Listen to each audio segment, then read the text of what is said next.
At Arizona State University, we're bringing world-class education from our globally acclaimed faculty to you. Ranked #1 in innovation for 10 consecutive years and #2 among public universities for employability. ASU isn't just ahead of the curve, it's creating new paths to success. Earn your degree from the nation's most innovative university. Online, that's a degree better. Explore more than 300 undergraduate, graduate, and certificate programs at asuonline.asu.edu. This is a Hat Trick podcast. Oh, lovely. Welcome to In the News This Week, the podcast from some of the team who've worked on Have I Got News For You? I'm Emerald Paston. I'm Mike Rayment. I'm Queenie Miller. And I'm Jack Harris. We'll be taking you through the big and not so big stories in the news this week when the TV show can't. Think of it like this. If the main show is the halftime Super Bowl performance, then we're Barry from EastEnders performing at the Lawn Bowls. I know which I'd rather see. We all loved it. Yeah, it was great. It was good. Are we talking about Barry or the Super Bowl? Did you actually stay up and watch it, Jack? Well, it's not really staying up for me because... Oh, shit. Are you in New York? I'm actually in America. Oh, my God. Wow, you set him up for that, Queenie. It was on 6:30 until 10:30. It's a very long game. It's quite fun to watch all the adverts as they're actually happening. You know they get recorded first, the adverts. Oh, they weren't live? Jack, on a scale of 1 to the Iraq War, how annoying were Americans around the Super Bowl in America? So they take it very seriously. They do.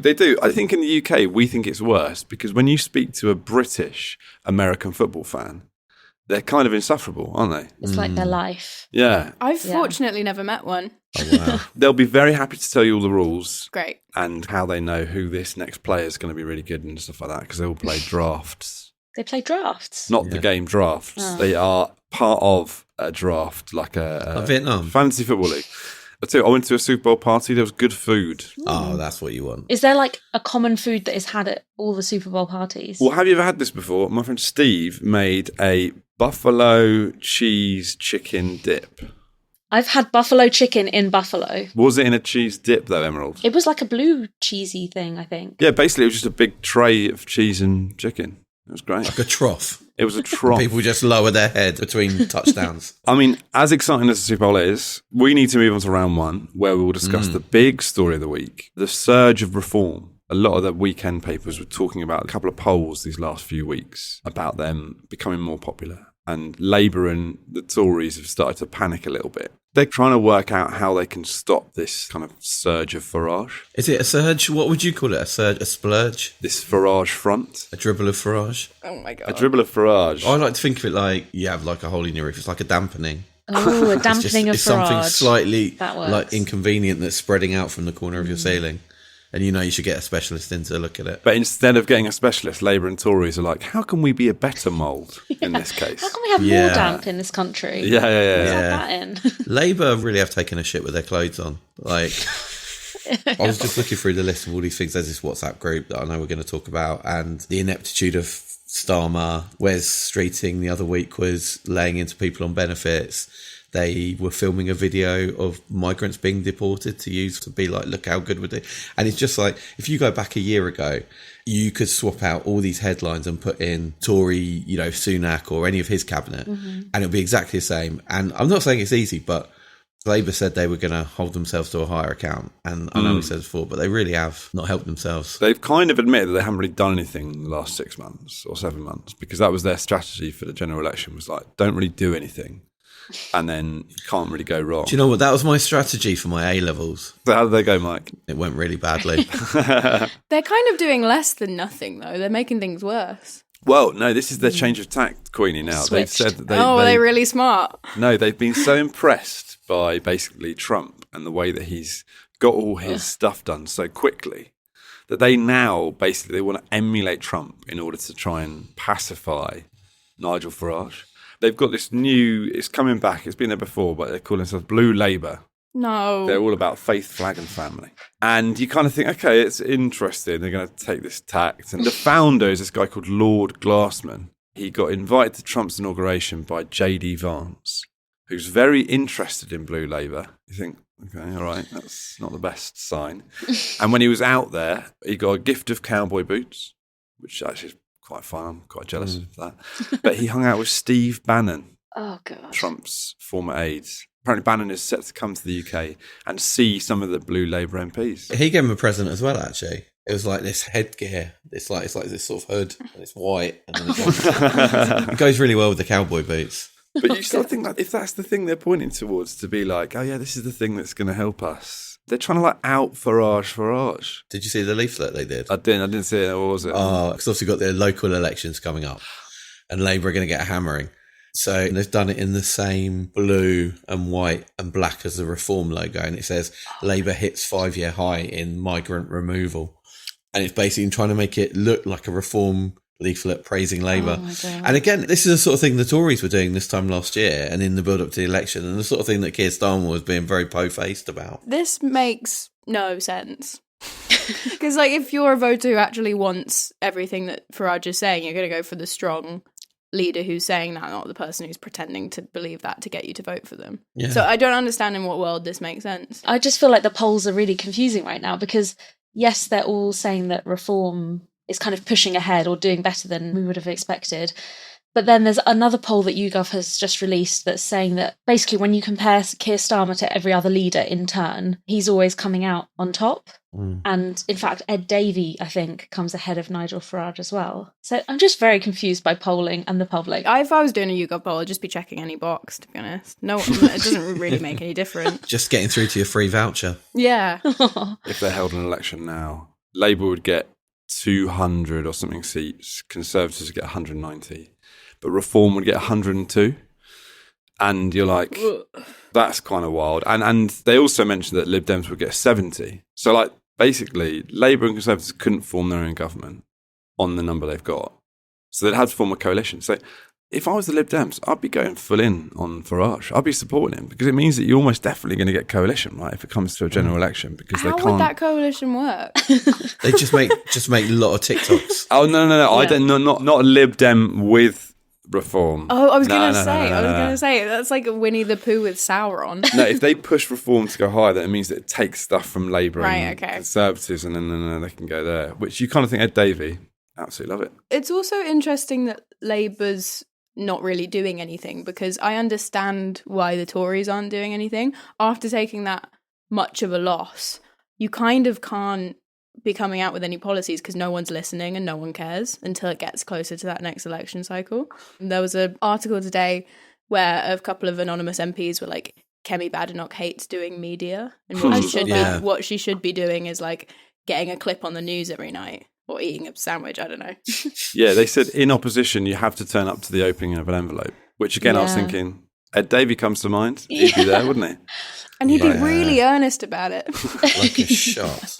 My favourite quote from that was I saw someone said, Kemi Badenoch needs to show up to more things. With the best will in the world, voters don't know who Chris Philp is and they don't care what he says. And to prove this point, I thought the journalist had made a typo and was trying to write Chris Phillip, and I Googled it. But his name's Chris Philp. Oh, you didn't know. Proving the journalist's point there. Again, we talk about Starmer kind of facing trouble from Farage, but did anyone see Angela Rayner at the weekend? Showing how close she was to Keir, how much she backs him.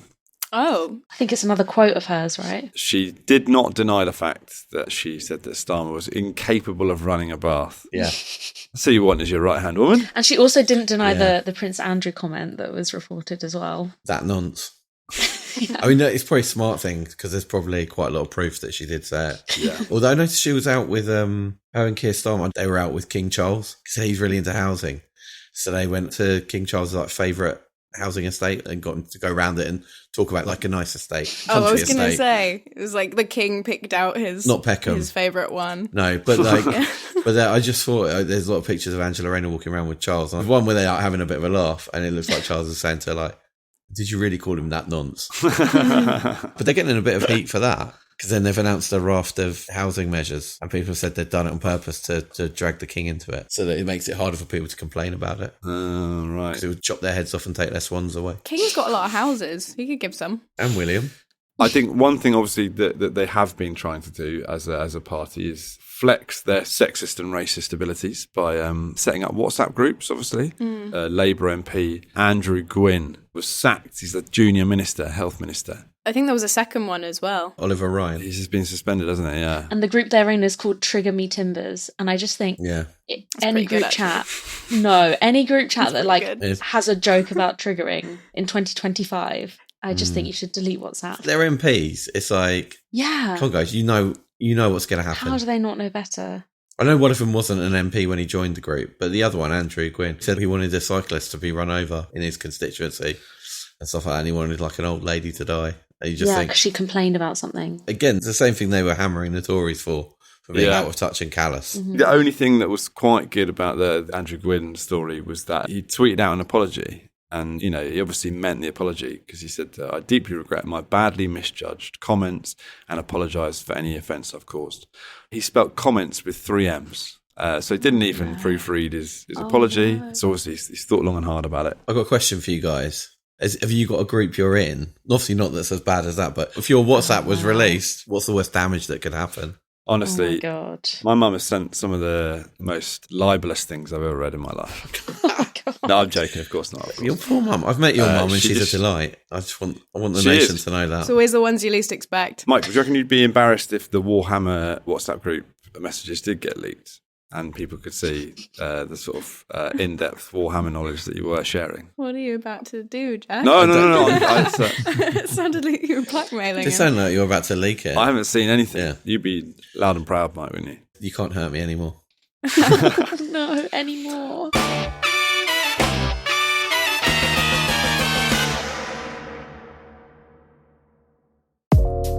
Hey guys, I might have mentioned this before, but I'm in America at the moment.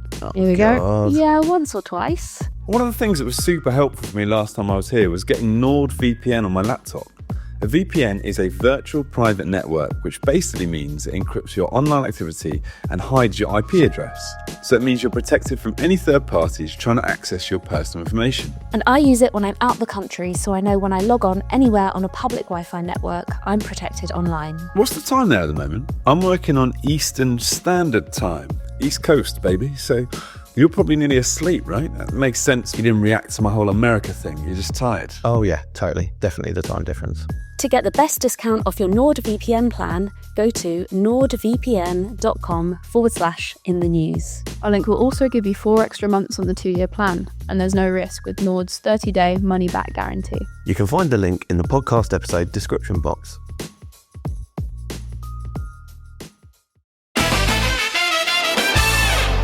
Welcome back to In the News this week. It's round 2 now, where you've each bought a news item from the past week, which you think would work best for round 2 of the show. So, Queenie, first up, what have you got for us this week? I have some very sad news, guys.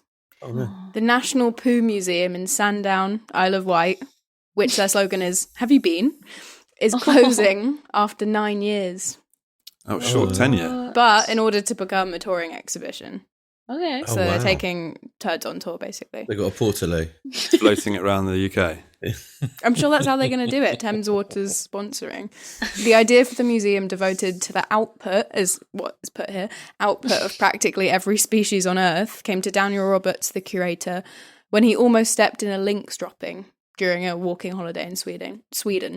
That feels like he's just using that story to flex the fact he was walking in Sweden. With lynxes. To be fair, I think people have started religions based on a lot less than that. So I'm happy he started a museum. Since 2018, it's been housed in a former public lavatory, but Roberts has decided that now it's time to take his poo collection around the country. It's Britain's only museum dedicated to poo, which I was surprised by. Can I just fact check that, though? Because it's not Britain's biggest collection of turds, because that's the House of Lords. Well, no. There's a vast display of poo illuminated in resin spheres, including fossilised dinosaur poo, alongside a wealth of toilet-based displays. Are they all in resin spheres? Like Jurassic Park style? We're going to extract the DNA from... Yeah. It would be a very different film, wouldn't it? I haven't seen Jurassic Park. Oh my God. Queen. What? You've not seen Jurassic Park? To be fair, they do have a poo moment in that film, now I think of it. When the girl falls into the poo, is that what it is? Yeah, there's like huge poos. Yeah, I've seen the first one ages ago, I think. The toilet scene with the T-Rex. The first one? That's the main Jurassic one. Just Park. the film. There's loads of Jurassic There's these pretenders that come along. But You've hit a real millennial nerve here. Never tell a man you've never seen Jurassic Park. I'm going to go back. Where can we visit the Pooh Museum? Well, it's going around the country now. But has it got like a list of dates? Is it like Wembley, Watford Town Hall? You can email in a request to get them to come to you. what? Which I'm doing Oh my God, immediately. that'd be the greatest prank to send them to someone else's house. Valentine's Day is coming up, guys. Are you going to invite them round? I'm never going to let him leave. I'm never going to let him leave. I feel like we have advertised this Pooh Museum, so he can pay us later. Okay, Mike, what's your round two story? Okay, from poo to a pile of rubbish. Oh. I don't know if you've heard of this guy, James Howe. He's trying to buy a rubbish tip in South Wales. And the reason he's trying to buy this rubbish tip is because in the tip is a bag belonging to James that contains over £600 million worth of bitcoins. Oh, I'm so excited doing this story, Mike. It's great, isn't it? Yeah. So just to give you the full story, back in 2000, so he's a very talented computer engineer. In fact, he was even said to be one of only 5 people mining Bitcoin in the world when it first came out. So he amassed this load of Bitcoin, and obviously it wasn't worth as much back then. It took so much processing power, it actually melted down his laptop, but he saved the hard drive and he put it in this old bag. And then there was a mix-up. Now, this is the greatest quote. He originally had the Bitcoin on an old hard drive that he kept in a black bag, but disaster struck. And this is a quote from The Guardian, when his then partner mistook it for rubbish and took the bag to the dump. No. Very lot of emphasis on then partner. And it's now obviously grown in value. And over the years, he's been trying to speak to the council about getting it back. And initially, they were sort of helpful. And then I think have shut him down. He took them to court. And he lost the case last year because he wanted to force them to let him search the tip for the Bitcoin. Because he said, if you let me go in, I'll give 30% of the value of the coins to you to give to people, which would mean everyone in the area would have got like 175 quid each. Which is, it's not bad. It's not. Yeah. But they've now said, oh no, since the bag came into the dump, it's ours. We own it. We do what we want with it. And it's not safe to excavate. But the reason the story's been reignited is they've now said they're going to close down the rubbish tip and they're going to seal it over. So good. Because they said it's at capacity. So now he's trying to drum up interest and get investors to help come in with him and buy the tip. So then they are definitely just closing that down to piss him off. There's no reason. Part of their argument for because he was like, look, I know exactly where it's going to be. I've worked it out. I've done all this analysis to say it's in this 3x3 meter spot within the dump. And the council said, no, this is too important to close. Like, we can't shut it down in order for you to search it. And now they turn around and be like, yeah, we're closing it. So they've done completely opposite. He's really annoyed. I have a couple of things to say. He can't be that talented and brilliant if he lost I was just thinking a bag and a tip. And how the hell does he know where it is? I don't understand that, the logistics of that. So they know the exact bag and the exact day, and because of where they put the rubbish. But it's been years now, so yeah, but they organise organise it. Yeah, well, it's gone deeper. I was just going to say, I don't think I fully comprehended the physical mining of Bitcoin. I thought it was all just like, you know how stocks aren't real? I thought it was like that. No, they've got like they're basically you get these tiny little people that go into your laptop and they climb down and go into the Bitcoin mine. So what Thatcher was trying to stop. It's Trevor from EastEnders, you know, he's in Chernobyl. It's just a tiny naked man getting inside your PC going, I'll get you a Bitcoin for you. That is such a niche reference, Mike, but I love it. It's, I think it's going to bang on the listeners of this podcast, to be fair. That Venn diagram, I think, is actually quite a big overlap of people who will know Trevor from EastEnders and Chernobyl. By the way, you all glossed over the fact I said stocks aren't real. They are. I don't think they are. I don't fully understand them. Oh, none of us know. Okay, cool. Emerald, what story do you have this week? I have a food-related story for us this week. Oh, wow. This is the story that scientists have discovered how to cook the perfect boiled egg. Well, on their lunch break? It would be kind of hard to because it takes 32 minutes to do it properly. No. Yeah. 32 minutes? Yeah. I'm so on board. Wait till you hear what it involves. It's research from the University of Naples Federico II, and they've discovered that the best technique is called periodic cooking. And it involves switching between boiling water and a bowl of water kept at 30 degrees. And you do it every 2 minutes for a total of 32 minutes. And then your egg is perfect. It's like when you go to a hot spa and you can't stay in the hot one too long and you have to go into the cold one. Exactly. I don't want the time it takes to boil my egg to potentially risk it hatching. It's literally so long. Like, that is not It does sound like you're incubating it, doesn't it? How are they defining this to be perfect, by the way? Well, this is how they describe it. They said it will produce the optimal balance between a firm white and a creamy yolk. But I don't think a creamy yolk sounds that nice. Do you not? That's the best thing No, ever. I like it like runny. I don't know if everyone knows the extent to which I'm obsessed with eggs. I'm a former vegan who's really been eating loads of eggs this year, and they're so good. So basically, I'm so thrilled that you brought this up. Are you going to be testing this out? Wow, you got to try it, Queenie. I would do anything to try that egg, which means I would do that method. 32 minutes is insane. And it's not even 32 minutes that you can just leave it and do its thing. Well, they did actually ask one of the co-authors of the study if the labour required justified the final result. And she said, "I'm not really the best person to answer this question as I don't really like eggs." Brilliant. Which blew my mind. Why is she? That's a How fantastic does she know whether it's a good story. egg or not? Yeah, why would she decide to be a part of that? She's the perfect person I'll to take her judge that. place. 'Cause she's got no skin in the game. She's incorruptible. Exactly. Why have they done this, Emerald? Okay, well, actually, some of the articles did a bit more digging, and the scientists that published the study, they did it to try and explain their day jobs to other researchers, and they actually normally spend their time combining different materials, typically polymer foams, for industry. So I think it's a marketing ploy for Big Foam. I think that's what this book's They're in down the to. pocket of Big Foam. Yeah, I think so. Comfy pocket, though, to be fair. True.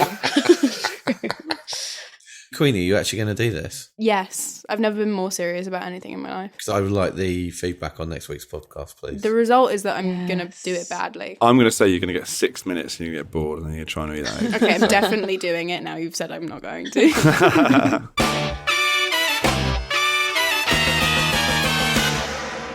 And finally, it's time for round 3, the missing words round. I'm going to read out some recent headlines and you just need to fill in the missing words. So, Lovely. if you don't care about American sports, then what is for you?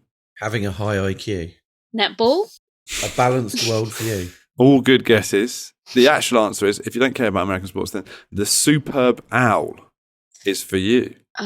I don't know if you've seen this, but basically, I think this is year 9 now of the superb owl, which is essentially a misspelling that happened, but it's really taken off, where people who don't want to watch the Super Bowl just talk about owls. It's the American version of Sue's anal bum party. It is exactly that, Mike. Or Sue's album party, as some might read it.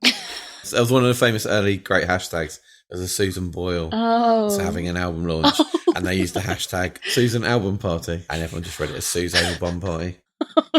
Congratulations to Michael Ronid on Twitter, who made us laugh with their response to this missing word round when they said, if you don't care about American sports, then the next tariff is for you. And he is kind of speaking our language because tariffs are sexy and we love to hear about them. Next up, Australian politician changes his name to what?